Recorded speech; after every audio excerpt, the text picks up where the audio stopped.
Hello जी, WhatsApp, क्या हाल चाल। This is your Atharva भैया। मुझे पता है लंबी लंबी मैराथन्स देख के थक चुके हो, पूरा चैप्टर अभी रिवाइज करना है, हर चीज रिवाइज करनी है। वो कुछ इंपॉर्टेंट पॉइंटर्स बार बार हमें दिमाग में याद रखने हैं जिससे कि हमारा पूरा जो फिजिक्स है वो रिवाइज हो जाए। मेरी जान, आज इस 30 मिनट की वीडियो के अंदर तो जितना फिजिक्स याद रखेगा और पढ़ेगा ना, मैं गारंटी दे रहा हूँ 10 साल भर में नहीं पढ़ पाया होगा। ठीक है, चले फिर करें स्टार्ट। लगभग हमारी कुछ 25 से 26 पेज की ये पूरी पीपीटी है। ठीक है, मैंने खुद हाथ से एक एक पॉइंट इसके अंदर लिखा हुआ है। ठीक है, इसके अंदर अपने सारे चैप्टर्स कवर्ड हैं। अगले 30 मिनटों में जो जो बता रहा हूं ध्यान से मेरी बात को सुन लेना। लाइट हो गया, इलेक्ट्रिसिटी हो गया, ह्यूमन आई हो गया, फिर मैग्नेटिक इफेक्ट हो गया, हर चीज बिल्कुल डिटेल में क्लियर हो जाएगी। तेरे भैया का वादा है। ठीक है, मुझे पता अगर तो एग्जाम से थोड़ी देर पहले दिख रहा है, आगे बढ़ा के 2x पे देख इसको, मस्त सब कुछ रिवाइज हो जाएगा। ठीक है जी, चलो फिर स्टार्ट करते हैं। स्टार्ट करेंगे लाइट के साथ में। देखो भाई, लाइट के अंदर angle of incidence is equal to angle of reflection, ध्यान रखना है इस बात को। दूसरा, मिरर फॉर्मूला जो अपना होता है, कुछ चीज़ें आपको बताऊंगा, वो साथ साथ ध्यान रखती चलनी है क्योंकि इसमें बहुत गलतियां होती हैं। मेजर मिस्टेक्स या फिर छोटी छोटी सिली मिस्टेक्स जहां पर होती है वो चीज़ भी बता दे आपको मैं चलूंगा। सबसे पहले अपना आता है mirror formula. Mirror formula is 1/v + 1/u equals to 1/f। u is image object distance, v is image distance and f is focal length. ठीक है, अब मैं आप लोगों से एक चीज़ शेयर करता हूं, वो है कॉनकेव मिरर को लेके। देखो मेरी जान, एक बात ध्यान रखना, जो आपका कॉनकेव मिरर होता है ना, वो ऑलमोस्ट 90% केसेस में क्या बनाता है, रियल और इन्वर्टेड इमेज बनाता है। जैसे कि देखो, जब ऑब्जेक्ट इन्फिनिटी पे है तो फोकस पर बनेगी इमेज, जब ऑब्जेक्ट सेंटर ऑफ कर्वेचर के पीछे है तो सेंटर ऑफ कर्वेचर और फोकस के बीच में बनेगी, जब सेंटर ऑफ कर्वेचर पे है तो सेंटर ऑफ कर्वेचर पे बनेगी, जब सेंटर ऑफ कर्वेचर फोकस के बीच में है तो बियॉन्ड सी बनेगी, और जब फोकस पे है तो इन्फिनिटी पे बनेगी। ठीक है, आखिरी एक ऐसा केस आता है जब ऑब्जेक्ट फोकस और पोल के बीच में होता है। इस केस में वर्चुअल एंड इरेक्ट इमेज बनती है। बात ध्यान रखना, बस इकलौता ऐसा केस होता है। ठीक है, आगे चलते हैं, बात करते हैं कॉन्वेक्स मिरर की। ठीक है, इसमें दो ही केसेस है बस, दोनों ही वर्चुअल इरेक्ट वाले हैं। देखो, जब ऑब्जेक्ट इन्फिनिटी पे है तो इमेज फोकस पे बनेगी, जब ऑब्जेक्ट एक नोन डिस्टेंस पर है, मतलब इधर साइड है, लेफ्ट हैंड साइड पर है, एक नोन अच्छे खासे पता हो, अपने को पता हो ऐसे डिस्टेंस पे है, तो इमेज इन दोनों के बीच में बनती है। ठीक है, कोई भी केस हो हमेशा वर्चुअल एंड इरेक्ट इमेज बनेगी। ठीक है जी, बहुत बढ़िया। अब हम लोग बढ़ते हैं आगे लेंस फार्मूला के ऊपर। लेंस फार्मूला में बस फर्क इतना होता है कि बीच में नेगेटिव आ जाता है। ठीक है, 1/v - 1/u equals to 1/f। अब मैग्निफिकेशन का जो फॉर्मूला है, इसमें बहुत सारे बच्चे गड़बड़ करते हैं। ध्यान रखना, मिरर के फॉर्मूले में यहाँ पे बीच में प्लस आ रहा है तो मैग्निफिकेशन में यहाँ पे -v/u हो जाएगा। लेंस फार्मूला में यहाँ पर बीच में माइनस आ रहा है तो मिरर फॉर्मूला में जो अपना मैग्निफिकेशन है उसमें +v/u हो जाएगा। ये बात ध्यान रखना। ठीक है, तो जो v/u वाला फॉर्मूला है उसमें माइनर चेंजेस है जो मैंने तुमको बता दिए। हाँ, जो अपना height of image upon height of object है वो तो दोनों ही में सेम ही रहता है। ठीक है, बस वो फर्क अपने को ध्यान रखना है कि मिरर फॉर्मूला में बीच में प्लस तो इधर नेगेटिव, लेंस फॉर्मूला में बीच में नेगेटिव तो इधर पॉजिटिव। ओके जी, बहुत बढ़िया। ओके, लेंस फार्मूला में ध्यान रखना, लेंस के अंदर कॉन्वेक्स लेंस जो होता है, जितने भी केसेस आपने कॉन्केव मिरर में देखे हैं वो सारे केसेस आप कॉन्वेक्स लेंस में देखते हो। जैसे कि यहां पर देखो, ऑब्जेक्ट इन्फिनिटी पे, इमेज कहां बनी फोकस पे। इन्फिनिटी मतलब सेंटर ऑफ कर्वेचर के पीछे, 2f1 के पीछे, तो इमेज बनी दोनों f2 और 2f2 के बीच में। ठीक है, फिर आप सेंटर ऑफ कर्वेचर पर लाए इधर वाले तो इमेज इधर वाले सेंटर ऑफ कर्वेचर पे बनी। ठीक है, फिर आप इन दोनों के बीच लाए सेंटर ऑफ कर्वेचर फोकस के बीच में तो बियॉन्ड सी बनी, मतलब बियॉन्ड 2f2 बनी।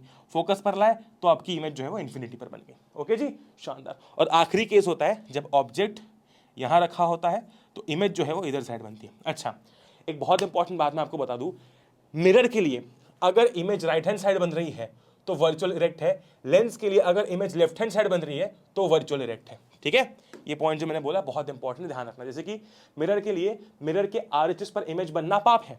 ठीक है, और लेंस के लिए लेंस के एलएचएस पर इमेज बनना पाप है। ये बात बहुत इंपॉर्टेंट है, ध्यान रखना, सबसे ज्यादा काम आएगा। ऑब्जेक्ट डिस्टेंस हमेशा नेगेटिव होता है क्योंकि ऑब्जेक्ट हमेशा एलएचएस पे रखा जाता है, मिरर के पीछे नहीं रखा जाता। ठीक है, दूसरी बात, फोकल लेंथ की अगर मैं बात करता हूं तो कॉन्वेक्स लेंस हो या फिर कॉन्वेक्स मिरर हो, दोनों की ही फोकल लेंथ पॉजिटिव होती है। कॉन्केव लेंस हो या कॉन्केव मिरर हो, दोनों की ही फोकल लेंथ हमेशा नेगेटिव होती है। ओके जी, बहुत बढ़िया। ये अपना साइन कन्वेंशन है ना। एलएचएस में डिस्टेंस अगर कोई भी ले रहे हो, ऑब्जेक्ट डिस्टेंस इमेज डिस्टेंस हमेशा नेगेटिव होगा। इधर अगर आप इमेज डिस्टेंस लेते हो आरएचएस में तो हमेशा पॉजिटिव होगा। ऊपर हाइट हमेशा पॉजिटिव होगी, नीचे हाइट हमेशा नेगेटिव होगी। ठीक है, ध्यान रखना, जब भी आप एक्स एक्सिस देखते हो तो आप डिस्टेंस देखते हो, जब भी आप वाई एक्सिस देखते हो तो आप हाइट देखते हो। ओके जी, शानदार। आगे चलेंगे, आगे बढ़ेंगे। ओके, अब बात करेंगे एक बहुत नॉर्मल कॉमन सा सवाल आता है कि यहां पर स्क्रीन प्लेस्ड है, बताओ where should the screen be placed. इसका मतलब वो आपसे इमेज डिस्टेंस पूछ रहा है। ठीक है, बहुत से बात करेंगे रिफ्रैक्टिव इंडेक्स की। दो रिफ्रैक्टिव इंडेक्स आप इस चैप्टर के अंदर पढ़ते हो, एक है with respect to a medium, ठीक है, और दूसरा है एब्सोल्यूट रिफ्रैक्टिव इंडेक्स, ठीक है। अच्छा, रिफ्रैक्शन क्या होता है भैया? बेंडिंग ऑफ लाइट, ठीक है, ठीक है, बेंडिंग ऑफ लाइट। ये बात ध्यान रखना कि अगर नॉर्मल से, अगर मान लो नॉर्मल की तरफ बेंड हो गई है तो ये अपना रेयरर मीडियम है या डेंसर मीडियम है। अगर ऐसा है, नॉर्मल से दूर गई है तो ये डेंसर मीडियम है, ये रेयरर मीडियम है, ठीक है। बेंडिंग ऑफ लाइट या फिर when light changes in its path when it moves from one medium to another, then it is known as refraction, okay. अच्छा, रिफ्रैक्टिव इंडेक्स की बात करेंगे, ये बहुत इंपॉर्टेंट जो मैं बता रहा हूं, ध्यान से समझ लो। मान लो आपको refractive index of second medium निकालना है with respect to first medium, तो इसके दो फॉर्मूलाज हैं, ठीक है। एक है स्पीड वाला फॉर्मूला, एक है रिफ्रैक्टिव इंडेक्स वाला फॉर्मूला, ठीक है। अगर स्पीड वाले फॉर्मूला से निकालना है तो ध्यान से देखो, मेरी बात को सुनो, ये बहुत काम आएगा, इसको एग्जाम में रिपीट कर पाओगे, ठीक है। ध्यान से सुनना, refractive index of second medium with respect to first medium is speed of light in first medium upon speed of light in second medium, ठीक है। वही अगर आपको स्पीड दी गई है तो ये फॉर्मूला इस्तेमाल करेंगे। वही अगर आपको रिफ्रैक्टिव इंडाइसेस दिए गए हैं, ठीक है, तो refractive index of second medium with respect to first is refractive index of second upon refractive index of first, ठीक है। ये बहुत इंपॉर्टेंट है। अगर स्पीड है तो उल्टा हो जाएगा, v1 अपॉन v2 हो जाएगा, और अगर रिफ्रैक्टिव इंडेक्स दिया हुआ है तो n2 अपॉन n1 हो जाएगा, ठीक है। बहुत बढ़िया। अच्छा, वही अगर मैं बात करता हूँ refractive index of first medium with respect to second निकालना है, तो अगेन जो बाद में है उसकी स्पीड ऊपर आ जाएगी, जो पहले है उसकी स्पीड नीचे आ जाएगी। हाँ, वही अगर रिफ्रैक्टिव इंडेक्स के रिस्पेक्ट में निकालना है तो जो पहले है वो ऊपर आएगा, जो बाद में है वो नीचे आएगा। बहुत माइन्यूट चेंज है पर बहुत इंपॉर्टेंट है, आपके नंबर बचवा सकता है, ठीक है। एब्सोल्यूट रिफ्रैक्टिव इंडेक्स की बात करते हैं, ये क्या चीज होती है? Refractive index of any medium with respect to air, ठीक है, विद रिस्पेक्ट टू एयर। उससे आप किसी भी मीडियम का रिफ्रैक्टिव इंडेक्स जो है वो निकाल सकते हो, ठीक है। उसका फॉर्मूला क्या है? Refractive index of any medium m is c upon v, where c stands for speed of light in air and v stands for speed of light in medium, ठीक है। अब वो आपसे सवाल कैसे पूछेगा? वो आपको या तो स्पीड दे देगा, आपको बोलेगा इस मीडियम का रिफ्रैक्टिव इंडेक्स निकालो, या फिर रिफ्रैक्टिव इंडेक्स दे देगा, बोलेगा इस मीडियम में स्पीड ऑफ लाइट निकालो, ठीक है। बहुत सही। एक और बात ध्यान रखना, बहुत इंपॉर्टेंट है, अगर रिफ्रैक्टिव इंडेक्स बढ़ता है, ठीक है, तो स्पीड ऑफ लाइट ना कम होती है, ध्यान रखना, ध्यान रखना, ये बहुत इंपॉर्टेंट है ना। जितना ज्यादा रिफ्रैक्टिव इंडेक्स उतना गाढ़ा मीडियम, है ना, उतनी कम स्पीड। जैसे कि दो आपके पास में ग्लास रखे हुए, एक ग्लास के अंदर मान लो दही है, एक ग्लास के अंदर मान लो रूह अफ़ज़ा है। आप दोनों के अंदर एक ही टाइम पर कॉइन डालते हो, बताओ दोनों में से किस में कॉइन ज्यादा पहले नीचे जाएगा? ऑफ कोर्स रूह अफ़ज़ा में, क्योंकि वो इतना गाढ़ा नहीं है, दही गाढ़ा है, हो सकता है कि कॉइन कहीं बीच में अटक भी जाए। तो बस वही कॉन्सेप्ट दिमाग में रखना कि जितना गाढ़ा मीडियम होगा, डेंसर मीडियम होगा, उतना स्पीड ऑफ लाइट कम होगी। ओके जी, आगे चलेंगे, ठीक है, आगे चलेंगे। क्वेश्चन की टाइप कैसे आती है देख लो एक बार। क्वेश्चन बहुत सिंपल आते हैं, इसमें बहुत सिंपल आते हैं, है ना। वो आपसे डायरेक्ट सवाल पूछता है कि अगर ऑब्जेक्ट डिस्टेंस दिया गया है, इमेज डिस्टेंस दिया गया, तो बताओ फोकल लेंथ क्या है। वही चीज़ है कि वो आपको इन तीनों में से कुछ दो दे देगा, कुछ एक निकालने को बोल देगा, ठीक है। दो दे देगा, कुछ एक निकालने को बोल देगा, ठीक है। उसके बाद में है ना, refractive index of one medium with respect to another medium, ये सवाल दे देगा, ठीक है। और डायरेक्ट क्वेश्चन आते हैं मिरर और लेंस फार्मूला से, बिल्कुल डायरेक्ट क्वेश्चन उठ के आते हैं, है ना। तो बस साइन कन्वेंशन स्ट्रॉन्ग कर लो जो मैंने बताया है, बाकी सब सॉर्टेड है। ओके जी, एक्सीलेंट। आगे चलेंगे, बात करेंगे इलेक्ट्रिसिटी की। ये पूरा का पूरा चैप्टर अपना फार्मूला बेस्ड है, तो इसमें ज़्यादा दिमाग लगाने की जरूरत नहीं है। जो चीज़ आपको मैं बता रहा हूँ बस याद रखना, बहुत ज़्यादा काम आएगी। चलो भाई, सबसे पहला फॉर्मूला है Q = NE। इसका मतलब ये होता है कि किसी भी बॉडी पर अगर आपको चार्ज निकालना है तो आप ये फॉर्मूला इस्तेमाल कर सकते हो, where N stands for number of electrons and E stands for charge on one electron. मान लो आपको बोल दिया जाए कि इस पेन के अंदर 1 लाख इलेक्ट्रॉन्स हैं, ठीक है, तो आप N की जगह रख देना 1 लाख, E की जगह रख देना 1 इलेक्ट्रॉन के ऊपर का चार्ज। इससे आपके पास में इस पेन के ऊपर का चार्ज आ जाएगा, बहुत सिंपल, ठीक है। दूसरा फॉर्मूला अपने पास में है I = Q/T। Q/T मतलब क्या? चार्ज अपॉन टाइम, है ना। Rate of flow of charges is current. Definition अगर लिखनी हो, rate of flow of charges, जब भी टाइम नीचे आता है हमेशा वो चीज रेट से चालू होती है, ठीक है। Current, rate of flow of charges, ठीक है, बहुत बढ़िया। अच्छा, करंट की ऐसा यूनिट होती है एम्पियर, जिसको आप ए से डिनोट करते हैं, ठीक है। सवाल आता है what is 1 ampere? When 1 coulomb of charge is flowing in 1 second the current flowing is 1 ampere, ठीक है, बहुत शानदार। आगे चलेंगे, है ना। अपना जो अगला सबसे इंपॉर्टेंट पॉइंट है वो है पोटेंशियल डिफरेंस, ठीक है। वो क्या है, लिखा नहीं यहाँ पर, पोटेंशियल डिफरेंस। पोटेंशियल डिफरेंस क्या होता है? V = W/Q।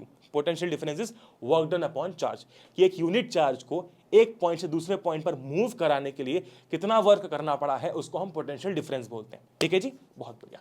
ये बात ध्यान रखना कि हम लोग सेल या बैटरी इन जैसे डिवाइसेस का इस्तेमाल करते हैं पोटेंशियल डिफरेंस को क्रिएट करने के लिए। कोई भी चीज़ ध्यान रखना तभी फ्लो करेगी जब वो हायर से लोअर में जाएगी। जैसे पानी है ना, तो ज़्यादा भरी हुई टंकी से कम भरी हुई टंकी में पानी जाएगा, कम से ज़्यादा में नहीं जाएगा। अगर इक्वल लेवल है तो भी नहीं जाएगा, ठीक है। ज़्यादा भरी हुई टंकी से कम भरी हुई टंकी में जाएगा। वैसे ही अगर करंट को फ्लो करवाना है, चार्जेस को फ्लो करवाना है, तो एक पोटेंशियल डिफरेंस क्रिएट करना पड़ेगा। अगर पोटेंशियल डिफरेंस क्रिएट हो जाता है तो वो करंट जो है वो फ्लो करेगा, चार्जेस जो है वो फ्लो करेंगे, ठीक है जी, शानदार। उसके बाद बात करते हैं, इसको वोल्टेज भी कहा जाता है। इसकी ऐसा यूनिट वोल्ट होती है, ठीक है। अच्छा, 1 volt is 1 joule upon 1 coulomb. 1 volt is 1 joule upon 1 coulomb. When 1 joule of work is done in moving a charge of 1 coulomb, then the potential difference is 1 volt, ठीक है जी, शानदार। फिर आते हैं ओम्स लॉ पे, ये बहुत इंपॉर्टेंट जो मैं बताने वाला हूं अभी, ठीक है। Ohm's law is V equals to I R, where V is potential difference, I is current and R is resistance. Potential difference को वोल्टेज भी बोलते हैं। अच्छा, आर जो है रेजिस्टेंस है। रेजिस्टेंस का मतलब क्या होता है, एक वायर के अंदर करंट के फ्लो को अपोज करने वाली property is known as resistance. मान लो एक रास्ता है, बहुत खाली है, पूरी सड़क खाली है, इसका मतलब नो रेजिस्टेंस, जीरो ट्रैफिक, है ना। आप जब चल रहे हो, आप अगर गाड़ी चला रहे हो, बाइक चला रहे हो, ठीक है, और बहुत सारा ट्रैफिक आता है, तो आपके फ्लो को अपोज किया जा रहा है by traffic, so traffic is the resistance. Similarly एक कंडक्टर के अंदर भी ऐसा रेजिस्टेंस होता है जो करंट के फ्लो को अपोज करता है, ठीक है जी, शानदार। यहां पर ऐसा यूनिट क्या होती है रेजिस्टेंस की, ओम होती है ना। अच्छा, आर का फॉर्मूला क्या है, V अपॉन आई। जैसे V equal to I R है तो आर हो जाएगा V अपॉन आई, है ना। अब सवाल पूछेगा व्हाट इज 1 ओम, ठीक है। When 1 ampere of current is flowing, है ना, अक्रॉस अ कंडक्टर, है ना, where potential difference is 1 volt, ठीक है। बस कुछ नहीं करना, एक एक का एक्सप्लेनेशन देना है कि अगर 1 एम्पियर करंट फ्लो कर रहा है थ्रू अ कंडक्टर जिसके अक्रॉस 1 वोल्ट का पोटेंशियल डिफरेंस है, तो उसका रेजिस्टेंस 1 ओम होगा। अब ये सवाल बहुत इंपॉर्टेंट है, ग्राफ वाले सवाल आते हैं। दो टाइप के ग्राफ हैं, एक है V I graph. V I graph का मतलब होता है कि V है y एक्सिस पे, I है x एक्सिस पे। एक होता है IV ग्राफ। IV ग्राफ का मतलब होता है कि I है y एक्सिस पे और V है x एक्सिस पे, ठीक है। ध्यान रखना, हमेशा ये बात ध्यान रखना कि y अपॉन x से आपके पास स्लोप आता है, ये बात आप हमेशा ध्यान रखेंगे, ठीक है। अब यहां पर देखो y क्या है V और x क्या है I, तो V by I equals to slope. अच्छा, V बाय आई क्या होता है R, तो इसका स्लोप क्या हो जाएगा, इसका स्लोप क्या हो जाएगा, इसका स्लोप हो जाएगा रेजिस्टेंस। मतलब आप ये बोल सकते हो कि VI ग्राफ का स्लोप आपको रेजिस्टेंस देता है। क्या बोल सकते हो, बस इतना ध्यान रखो, भी इसमें डिटेल में जाने की जरूरत नहीं है, टाइम ही नहीं होता। VI ग्राफ का जो स्लोप है वो आपको क्या देता है, रेजिस्टेंस देता है, ये बात ध्यान रखना। VI ग्राफ का स्लोप रेजिस्टेंस देता है। अच्छा, अगर ग्राफ IV है तो I इधर V इधर, तो करके देखो स्लोप कैसे निकलता है, I बटे V। अच्छा, मुझे एक बात बताओ, V अपॉन आई R होता है तो I बटे V कितना हो जाएगा, 1 अपॉन R। इसका मतलब IV ग्राफ का जो स्लोप है वो आपको क्या देगा, IV ग्राफ का जो स्लोप है वो आपको क्या देगा, वो आपको 1 अपॉन R देगा। एक सवाल एग्जाम में आ सकता है, इसको रट लो, अभी समय नहीं है समझाने का, इसलिए अगर मान लो VI ग्राफ दिया हुआ है ना, और आपसे पूछा जाए कि बताओ इसमें से सबसे ज्यादा रेजिस्टेंस किसका होगा, तो आप लिखोगे R1 फिर R2 फिर R3, ठीक है। जिसका जितना स्लोप है उतना रेजिस्टेंस ज्यादा है ना। मान लो ग्राफ अगर ऐसा है, IV है, मान लो ग्राफ IV है, ठीक है, IV ग्राफ है, ठीक है, तो ध्यान रखना जितना कम स्लोप है ना, उतना ज्यादा आप उस मतलब उल्टा लिखोगे, ठीक है। कैसे लिखोगे, R3 greater than R2 greater than R1, ठीक है जी, वेरी इंपॉर्टेंट। अगर VI ग्राफ है तो ये होगा R1 R2 R3, और अगर IV ग्राफ है तो R3 R2 R1, बहुत इंपॉर्टेंट है, बस याद रख लो इसको। चलो भाई आगे चलते हैं, रेजिस्टेंस की बात करते हैं। दो टाइप के रेजिस्टेंस होते हैं, सीरीज और पैरेलल। सीरीज के अंदर सीधा आप रेजिस्टेंस को ऐड करते हो, पैरेलल के अंदर है ना हम क्या लिखते हैं, 1 upon REQ equals to 1 upon R1 plus 1 upon R2 plus 1 upon R3। ध्यान रखना कि सीरीज कॉम्बिनेशन में करंट हमेशा सेम रहता है अक्रॉस रेजिस्टर्स, ठीक है। मतलब अगर यहां से I करंट आ रहा है तो इसके अराउंड भी I होगा, इसके अराउंड भी I होगा और इसके अराउंड भी I होगा, ठीक है। ये बात हम ध्यान रखेंगे कि पैरेलल में पोटेंशियल डिफरेंस सेम होता है, इसके अराउंड भी V होगा, इसके अराउंड भी V होगा, इसके अराउंड भी V होगा, ठीक है। इन तीनों में पोटेंशियल डिफरेंस अलग अलग होगा, यहां पर करंट अलग अलग होगा, ठीक है। हर चीज उल्टी है, ओके जी, हर चीज उल्टी है। अच्छा, ठीक है जी, बहुत बढ़िया। ये सवाल आएगा, बहुत इंपॉर्टेंट, पूछा जा सकता है 1 नंबर में कि एमीटर को हमेशा सीरीज में कनेक्ट किया जाता है और वोल्ट मीटर को हमेशा पैरेलल में कनेक्ट किया जाता है। ठीक है, एमीटर को सीरीज में क्यों कनेक्ट किया जाता है? Due to low resistance. और वोल्ट मीटर को पैरेलल में क्यों कनेक्ट किया जाता है? Due to high resistance. Okay जी, बहुत सही। फिर हम बात करने वाले हैं पावर के फॉर्मूलाज की और जूल्स लॉ ऑफ हीटिंग के फॉर्मूलाज की। देखो भाई, पावर के 3 फॉर्मूलाज हैं। पहली बात तो पावर का बेसिक फॉर्मूला समझो क्या होता है। Power is rate of energy consumed. ठीक है, rate at which energy is consumed. Rate मतलब क्या? नीचे टी आ जाएगा। एनर्जी कंज्यूमर मतलब क्या? ऊपर ई आ जाएगा। तो P, power is energy upon time, rate at which energy is consumed. ठीक है जी, बहुत बढ़िया, है ना। अब पावर के ये 3 फॉर्मूलाज हैं हमारे पास में। कौन से? P equals to V I, P equals to V square upon R, और तीसरा है P equals to I square R. ये 3 फॉर्मूलाज है, इन तीनों में से सवाल आता है। ठीक है, जूल्स लॉ ऑफ हीटिंग की अगर मैं बात करता हूं, ये सवाल आ सकता है 3 नंबर के अंदर, डायरेक्ट उठ के आ सकता है, कुछ नहीं करना है। इसमें आपको ध्यान रखना है कि heat is directly proportional to current का स्क्वायर। मतलब अगर आप करंट बढ़ाओगे, है ना, तो उसके स्क्वायर से हीट बढ़ेगी। मतलब अगर आप करंट 2 एम्पियर है तो ये 4 गुना हो जाएगी। अगर आप 10 करते हो तो 100 गुना हो जाएगा। सोचो, है ना, करंट पर डिपेंडेंट है। Plus heat is directly proportional to R, अगर रेजिस्टेंस ज्यादा है तो हीट ज्यादा है। ठीक है, एंड तीसरा है टाइम, अगर हीट टाइम ज्यादा टाइम तक करंट फ्लो हो रहा है तो ज्यादा हीट प्रोड्यूस होगी। तो H is directly proportional to I square R T, H is equal to I square R T. अच्छा, एक सवाल वो पूछ सकता है, क्या है? अच्छा, आगे समझाता हूँ, चलो आगे समझाता हूँ। ये पॉइंट है practical of joules law. Practical application कहाँ है? घर में आयरन है, इस्त्री है, गीजर है, हीटर है, हर जगह पर हम ये चीज देखते हैं। अच्छा, है ना, ये बात ध्यान रखना कि एलॉयज का इस्तेमाल किया जाता है। इनकी जो कॉइल होती है वहां पर एलॉयज का इस्तेमाल किया जाता है। क्यों? क्योंकि एलॉयज का रेजिस्टेंस हाई होता है। जितना हाई रेजिस्टेंस होगा उतनी ज्यादा हीट जो है वो प्रोड्यूस होगी। ठीक है, अच्छा, इंपॉर्टेंट चीज पर आते हैं। ये बड़ा इंपॉर्टेंट पेज है, इसको ध्यान से समझना। देखो, R is directly proportional to length, length बढ़ाओगे रेजिस्टेंस बढ़ेगा। R is inversely proportional to area, area बढ़ाओगे रेजिस्टेंस कम होगा। तो R is equal to rho L upon A. आप ये कह सकते हो कि resistance is dependent on length, it is dependent on area, and it is dependent on material. ठीक है, ये रो क्या है? Rho means resistivity. ठीक है, रेजिस्टिविटी जो होती है वो सिर्फ और सिर्फ मटीरियल पर, टेम्परेचर पे भी होती है लेकिन हमारे इसमें भी नहीं है वो चीज़। रेजिस्टिविटी अपने लिए डिपेंडेंट होती है सिर्फ मटीरियल पर। जैसे कि मान लो मेरे पास में 2 वायर्स हैं, ये कॉपर की वायर है, इसकी लेंथ है L और इसका एरिया है A, है ना। दूसरी एक वायर है मेरे पास में, इसकी लेंथ मान लो है 2L, है ना, और इसका एरिया जो है वो A/2 है, A/2 है, लेकिन ये भी कॉपर की है। ठीक है, तो दोनों केस में देखो लेंथ अलग है, एरिया अलग है, तो इसका रेजिस्टेंस अलग होगा, इसका रेजिस्टेंस अलग होगा, लेकिन दोनों का मटेरियल सेम है। ये भी कॉपर का है, ये भी कॉपर का है, तो दोनों की रेजिस्टिविटी जो है वो सेम होगी। तो मैं बोल सकता हूँ कि इन दोनों की रेजिस्टिविटी जो है वो सेम होगी और इन दोनों का रेजिस्टेंस जो है वो डिफरेंट होगा। ठीक है, तो रेजिस्टेंस टेम्परेचर सॉरी अपना इस पर भी डिपेंडेंट है, लेंथ पर भी डिपेंडेंट है, एरिया पर भी है और मटेरियल पर भी है, लेकिन हमारी जो रेजिस्टिविटी है वो सिर्फ और सिर्फ मटेरियल पर डिपेंडेंट है। ठीक है, अच्छा, उसके बाद ध्यान से देखना, हीट के भी कुछ फॉर्मूलाज है, कुछ नहीं करना, आपको लॉजिक समझाता हूँ। देखो, पावर क्या होता है? Energy upon time. Power into time कितना हो जाएगा? एनर्जी।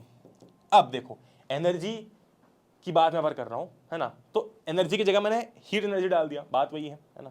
एनर्जी, हीट एनर्जी, में हीट एनर्जी की बात कर रहा हूं, तो इसकी जगह मैंने क्या डाल दिया? H डाल दिया, है ना, कि मैं हीट एनर्जी की बात कर रहा हूं भैया। अच्छा, पावर का फॉर्मूला क्या होता है? 3 फॉर्मूलाज थे, V I, V square by R और आई स्क्वायर आर। तो अगर मैं पी की जगह वी आई डाल दूं तो हो जाएगा वी आई टी। अगर मैं आई स्क्वायर आर डाल दूं तो क्या हो जाएगा? आई स्क्वायर आर टी।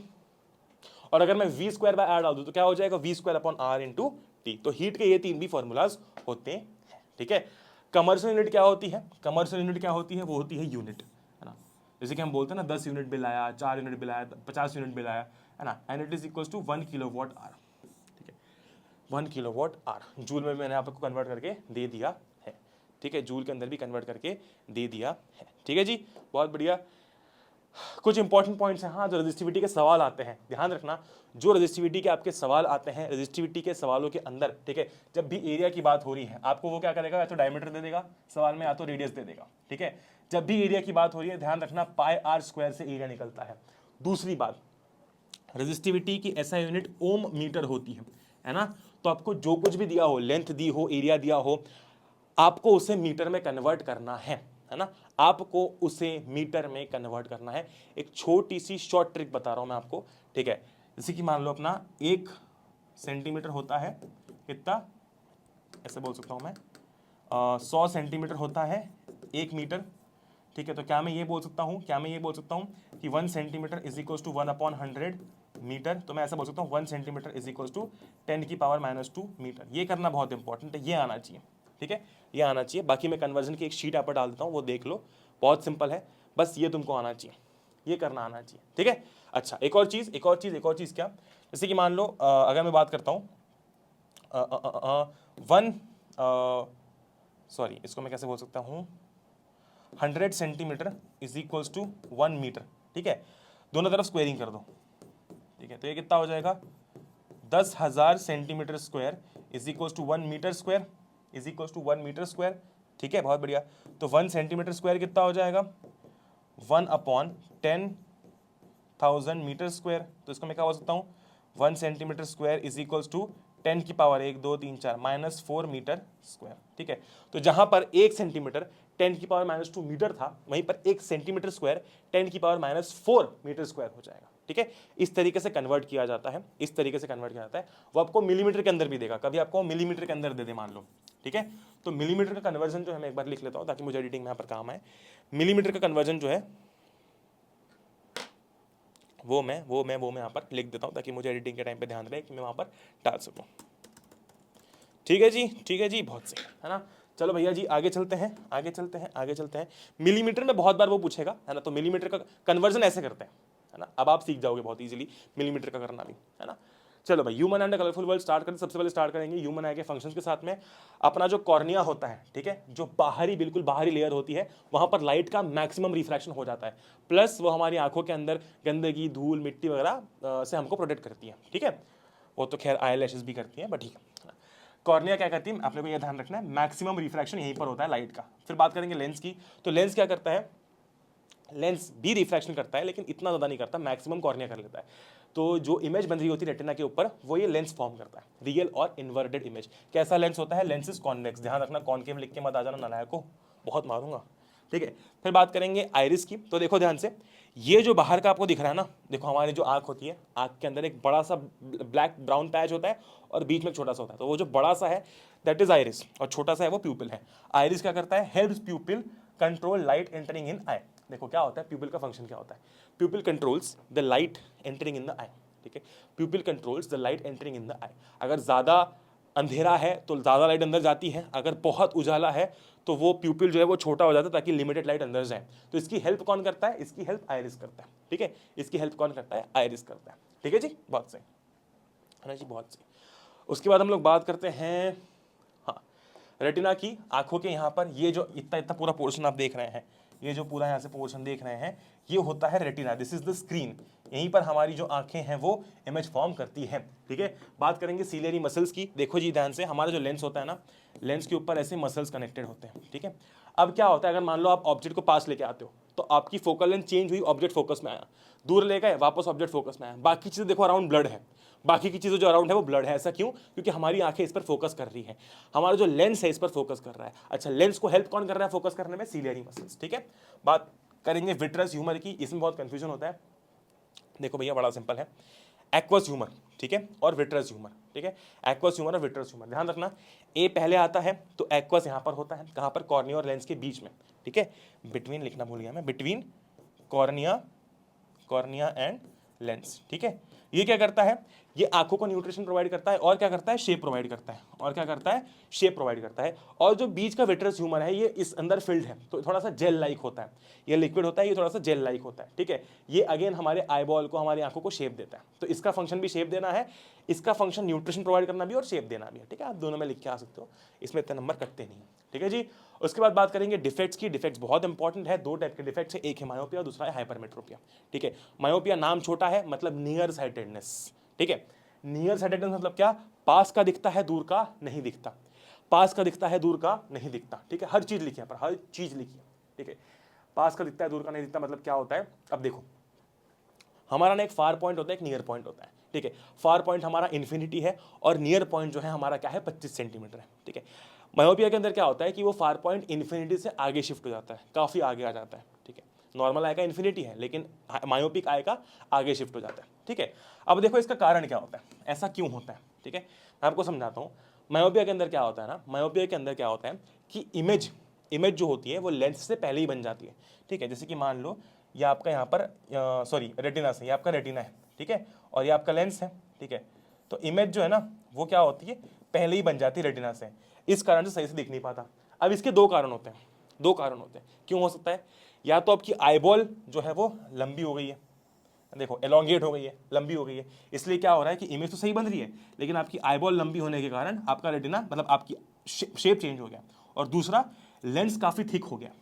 लेंस अगर थिक हो जाए, पावरफुल हो जाए, तो वो बहुत ज़्यादा रिफ्रैक्शन कर रहा है, ठीक है। इसलिए देखो वो पहले ही क्या कर रहा है, इमेज बना दे रहा है, ठीक है। तो दो कारण हो सकते हैं, या तो लेंस थिक हो जाए, पावरफुल हो जाए, या फिर जो आपका आईबॉल है वो एलोंगेट हो जाए, ठीक है जी। बहुत बढ़िया।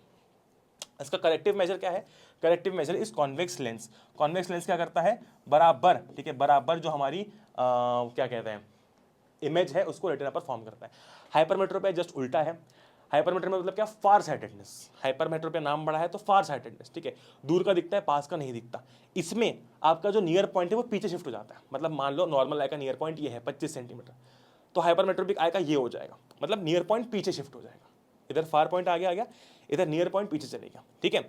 इसका रीजन, इसके दो कारण होते हैं, ठीक है। इसमें देखो क्या होता है, इसमें बेसिकली ये बात होती है कि ये अपना लेंस है ना, इसमें क्या होता है कि इमेज जो होती है वो रेटिना के पीछे बनती है। रेटिना, इमेज रेटिना के पीछे बनती है, इमेज रेटिना के पीछे बनती है। अब देखो इसके दो कारण हो सकते हैं, बहुत सिंपल, समझ में आ गया। या तो आईबॉल शॉर्ट हो गया है, छोटा हो गया है, या फिर लेंस जो है वो थिन हो गया है ना, थोड़ा सा वीक हो गया है, ठीक है। या तो आपका जो आईबॉल है वो शॉर्ट हो गया, या तो लेंस जो है वो थिन हो गया है, वीक हो गया है, ठीक है। इसका करेक्टिव मेजर क्या है, कॉन्केव लेंस। कॉन्केव लेंस इस्तेमाल करके ठीक हो सकता है। फिर हम बात करेंगे प्रेस बायोपिया और कैटरैक्ट की। प्रेस बायोपिया के अंदर बायफोकल लेंस का इस्तेमाल किया जाता है। ये जनरली बुढ़ापे के अंदर होता है। आपने देखा होगा घरों के अंदर ग्रैंड पेरेंट्स जो होते हैं वो इस्तेमाल करते हैं ऐसे लेंसेज का, जहां पर, ठीक है, जहां पर दोनों लेंस होते हैं आपके, ऐसा दिखता है वो लेंस, है ना। ये ऊपर वाला कॉन्केव लेंस होता है, नीचे वाला कॉन्वेक्स लेंस होता है। तो ये जनरली जो होता है वो रीडिंग ग्लास होते हैं, और ये दूर के विजन के लिए होता है, ठीक है। और कैटरैक्ट की सर्जरी करवा के, कैटरैक्ट में बेसिकली क्या होता है कि जो लेंस होता है ना, lens becomes hazy, lens hazy हो जाता है, क्लाउडी हो जाता है, जिसके चलते हमको सही से दिखता नहीं है। तो ये भी जनरली ओल्ड एज में होता है। इसका मोतियाबिंद का ऑपरेशन किया जा सकता है, ठीक है जी। अब मैं आपको कुछ चीज़ें बता रहा हूँ, वो ध्यान रखना है। एटमॉस्फेरिक रिफ्रैक्शन के कारण क्या क्या होता है ना। Why stars twinkle, atmospheric refraction, atmosphere के अलग अलग लेयर्स के कारण स्टार्स हमको ट्विंकलिंग करते हुए दिखते हैं। एडवांस सनराइज या डिलेड सनसेट किसके कारण होता है, एटमॉस्फेरिक रिफ्रैक्शन के कारण होता है, ठीक है। Apparent position of stars, star है यहाँ पर, हमको दिख यहाँ पर रहा है, क्यों, एटमॉस्फेरिक रिफ्रैक्शन के कारण, ठीक है, वेरी गुड। फिर आता है डिस्पर्जन ऑफ लाइट, मतलब क्या, splitting of white light into 7 colours, है ना। व्हाइट लाइट का 7 कलर से स्प्लिट होना इज नोन एज क्या, इज नोन एज अपना डिस्पर्जन ऑफ लाइट। अच्छा, विबग्योर 7 कलर कौन से, violet, indigo, blue, green, yellow, orange and red, ठीक है। एक और बात हम ध्यान रखेंगे, वायलेट की वेवलेंथ सबसे कम है इसलिए सबसे ज्यादा बेंड होता है ना, और रेड की सबसे ज्यादा वेवलेंथ है इसलिए सबसे कम बेंड होता है।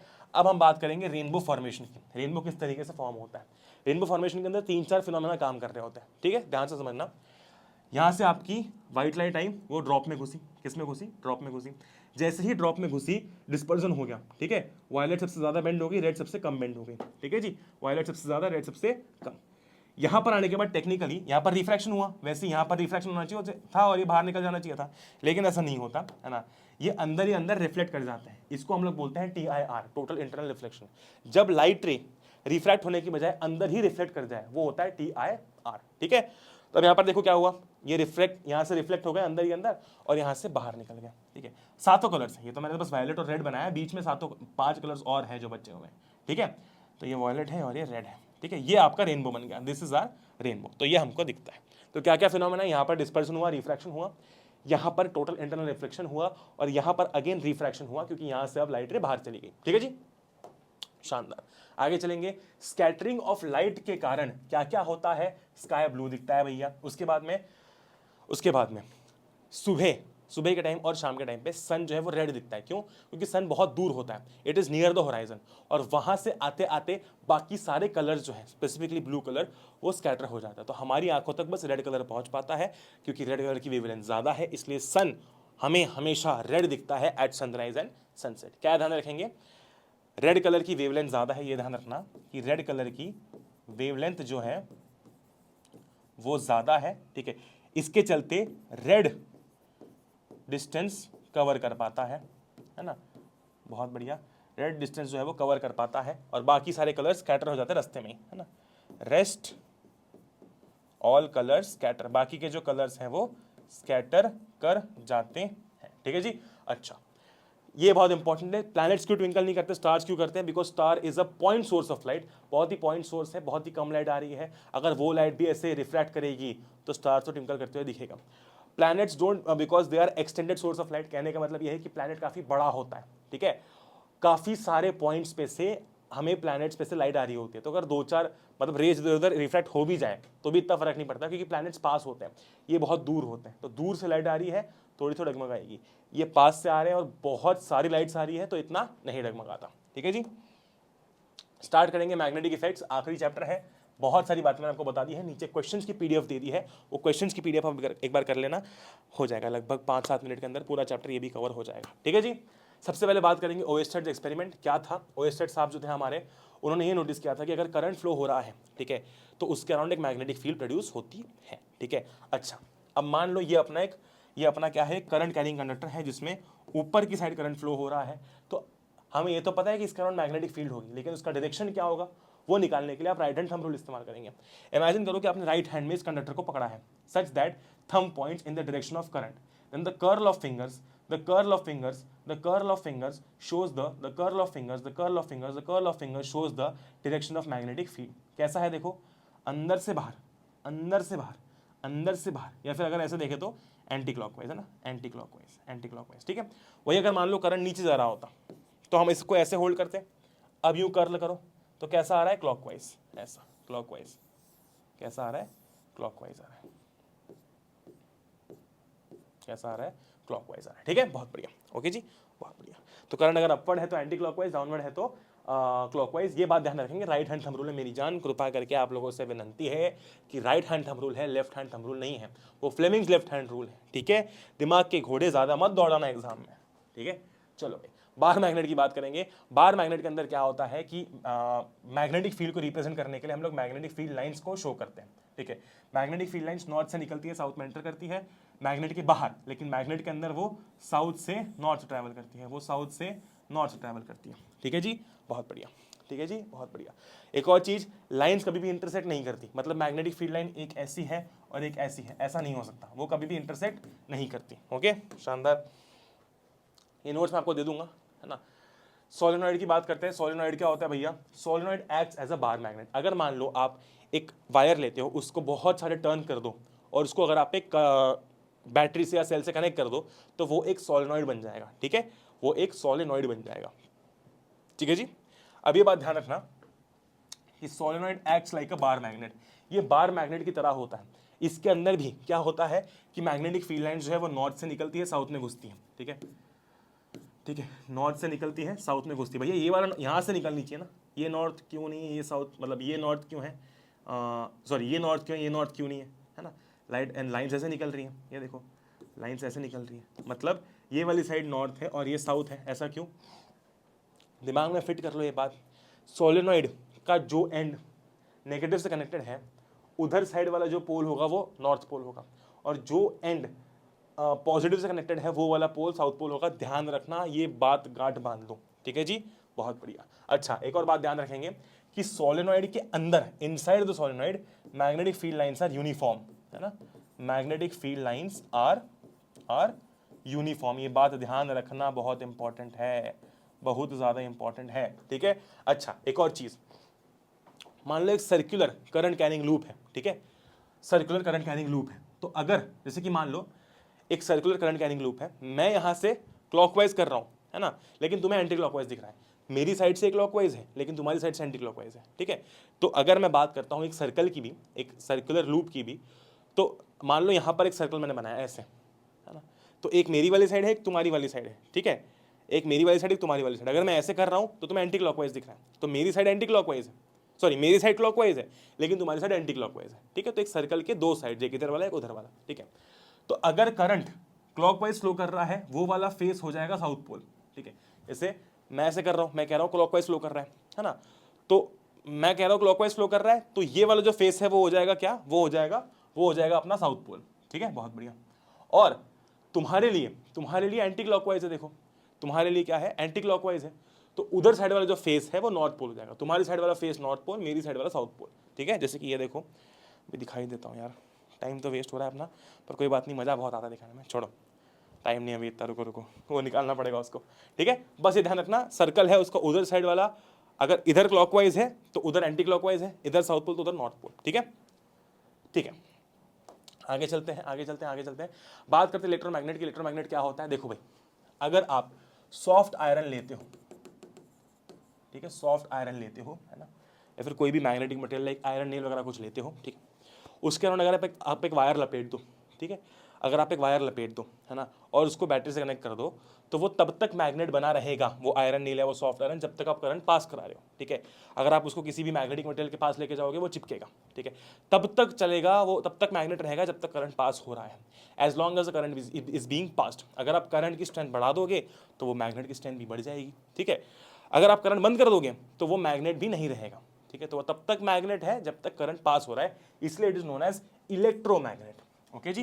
जैसे कि मान लो आपका ये सोलेनॉइड है, इसके अंदर मैंने एक सॉफ्ट आयरन डाल दिया, तो वो सॉफ्ट आयरन क्या बन जाएगा, it will become a magnet, okay, बहुत बढ़िया। अच्छा, फिर आते हैं, ये थोड़ा सा गलत बन गया डायग्राम, कोई बात नहीं, माफ कर देना, ठीक है। बात करेंगे आखिरी टॉपिक की जो कि है फ्लेमिंग्स, इसके बाद डोमेस्टिक सर्किट है लेकिन इसका आखिरी टॉपिक है Fleming's left hand rule. Fleming's left hand rule क्या कहता है, मान लो एक एक्सटर्नल मैग्नेटिक फील्ड है, एक मैग्नेटिक फील्ड है, कोई भी मैग्नेटिक फील्ड है, उसके अंदर अगर आप एक करंट कैरिंग कंडक्टर ले जाते हो तो इस करंट कैरिंग कंडक्टर पे क्या फोर्स लगेगा। जैसे कि मान लो एक भाई लोगों का एरिया है, भाई लोगों का इलाका है, ठीक है, वहां पर अगर तुम खुद चले जाते हो निहत्ते, बिना कुछ लिए, बिना कुछ हथियार लिए, ठीक है, तो तुम पर क्या फोर्स लगेगा, तुम पर क्या बीतेगी, तुम पर क्या डर होगा। वैसे ही ये मैग्नेटिक फील्ड है ना, उसमें तुम करंट कैरिंग कंडक्टर ले जाओ, ठीक है। या फिर इसको ऐसे समझो, बड़ा सिंपल है, देखो करंट कैरिंग कंडक्टर का मतलब क्या है कि इसके अराउंड भी मैग्नेटिक फील्ड होगी क्योंकि ये करंट कैरिंग है, और हम इसे किसी तो भी दूसरे मैग्नेट के, कोई भी एक दूसरा मैग्नेट है उस मैग्नेट के मैग्नेटिक फील्ड में ले गए, तो उस मैग्नेट की भी मैग्नेटिक फील्ड है। अच्छा, इसकी भी मैग्नेटिक फील्ड, इसकी भी मैग्नेटिक फील्ड, है ना, इसकी भी मैग्नेटिक फील्ड और इसकी भी मैग्नेटिक फील्ड। तो इस कंडक्टर पे, जैसे कि मान लो एक मैग्नेट के पास दूसरा मैग्नेट लेके आते हो तो दोनों पे फोर्स लगता है ना, दोनों पे फोर्स लगता है। वैसे ही, ठीक है, वैसे ही ये करंट कैरिंग कंडक्टर क्या है, इसके अराउंड भी मैग्नेटिक फील्ड है, और आप इसको एक एक्सटर्नल मैग्नेटिक फील्ड में लेके गए जो कि है ये इसकी मैग्नेटिक फील्ड नहीं है, ये तो कोई और मैग्नेटिक फील्ड है, किसी भी मैग्नेट की XYZ, तो इसके अराउंड भी मैग्नेटिक फील्ड है, ये भी मैग्नेटिक फील्ड है। अब इस पर कहां फोर्स लगेगा ये हमको निकालना है, it is taken out using Fleming's left hand rule, ठीक है। क्या ध्यान रखेंगे, father mother child, father mother child, father mother child, father का F फॉर फोर्स, मदर का M for magnetic field, child का C का करंट, ठीक है। ये बताता है फोर्स का डायरेक्शन, ये बताता है अपना मैग्नेटिक फील्ड का डायरेक्शन, ये बताता है करंट का डायरेक्शन, ठीक है, बहुत सिंपल है। देखो प्लीज करो मेरे साथ साथ, left hand rule, right hand rule नहीं है बाप, राइट हैंड रूल नहीं है, प्लीज ये गलती ना करके आना एग्जाम में, ठीक है।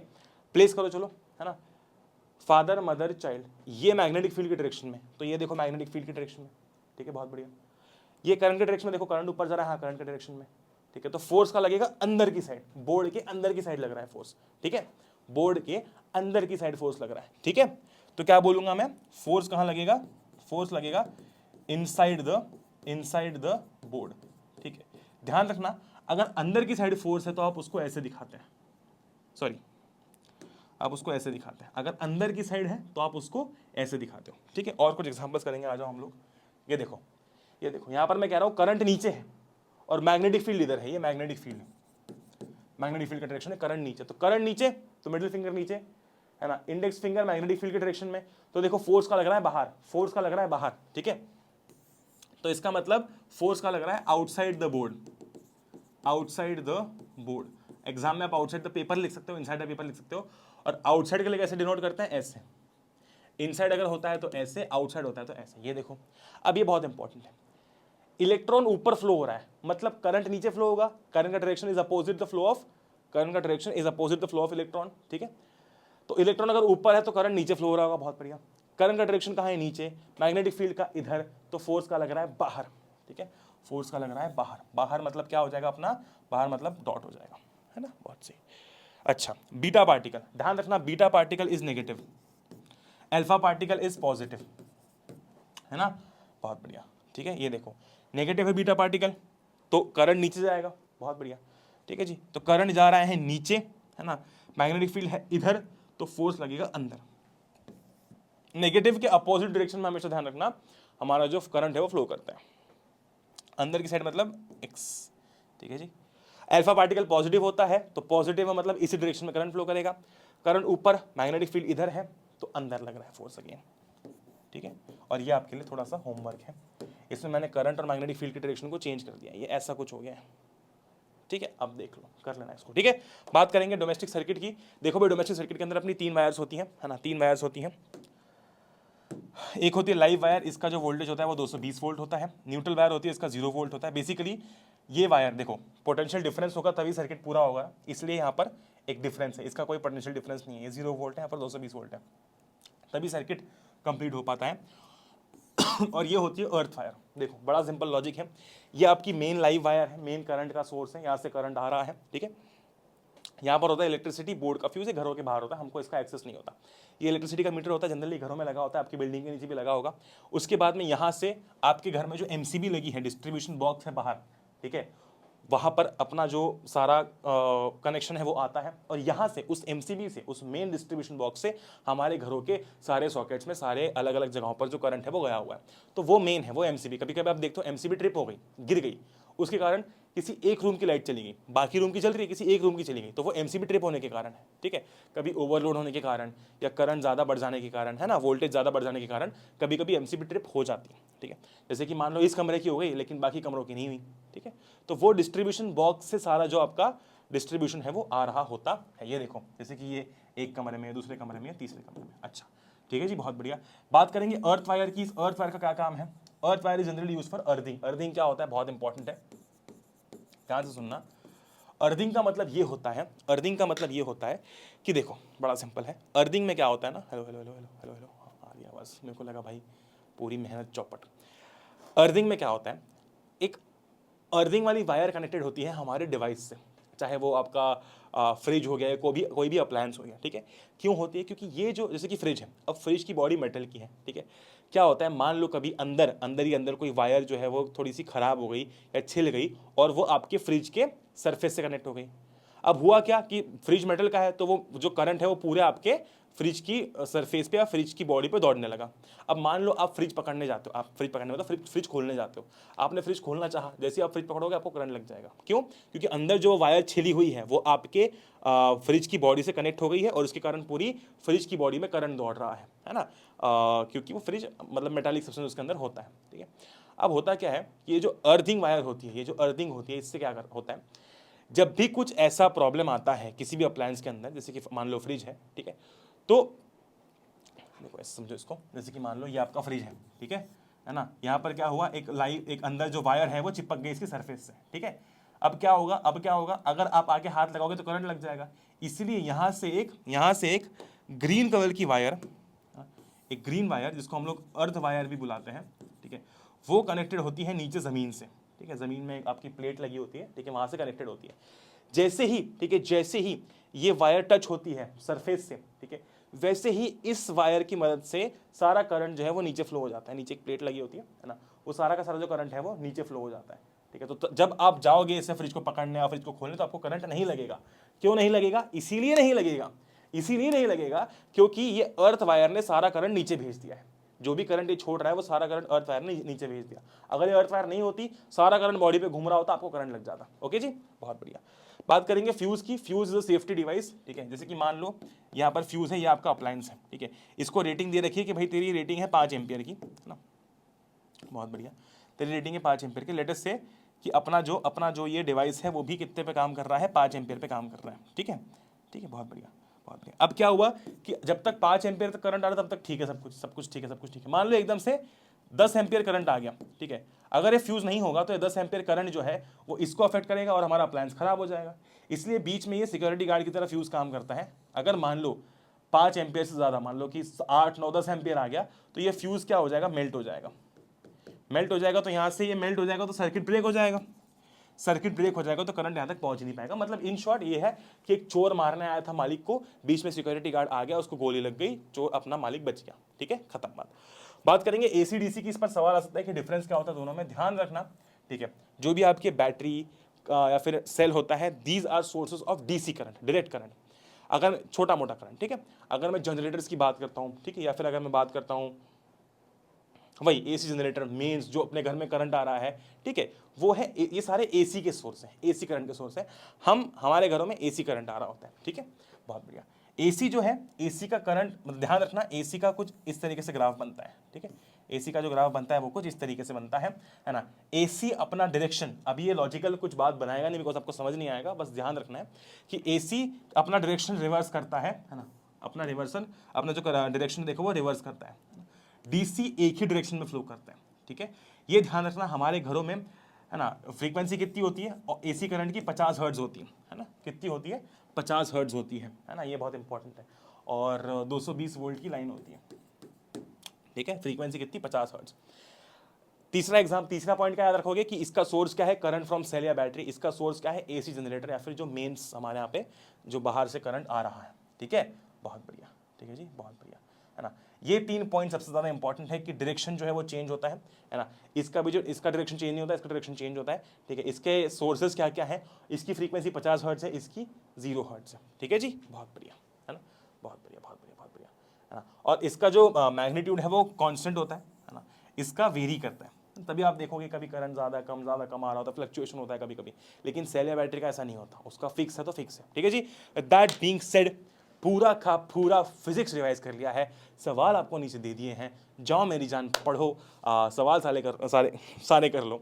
ज़बान भी अब मेरी लड़खड़ाने लगी है, कब से मैं बोल रहा हूँ तेज़। पूरा फिजिक्स 45 मिनट में रिवाइज़ कर लिया है, हर चीज़ रिवाइज़ कर ली है। आई होप कि आपको ये वीडियो बहुत ज़्यादा हेल्प करे, एंड फाड़ के आ जाओ एग्जाम के अंदर। ठीक है, उम्मीद कर रहा हूँ सभी का पेपर अच्छा जाएगा, प्रेइंग, है ना, and always there, always behind your back, always there to support you. मेरी जान जा, फोड़ के आ जा, कुछ नहीं होगा। ठीक है, आग लगा देगा तू। Love you all, take care, जय हिंद, वंदे मातरम। हो सकता है कि ये लास्ट वीडियो आप देख रहे हो एग्जाम को जाने से पहले, तो मेरी तरफ से खूब सारा प्यार और ढेर सारा आशीर्वाद आग लगा के आएगा तू। ठीक है, love you all, bye bye.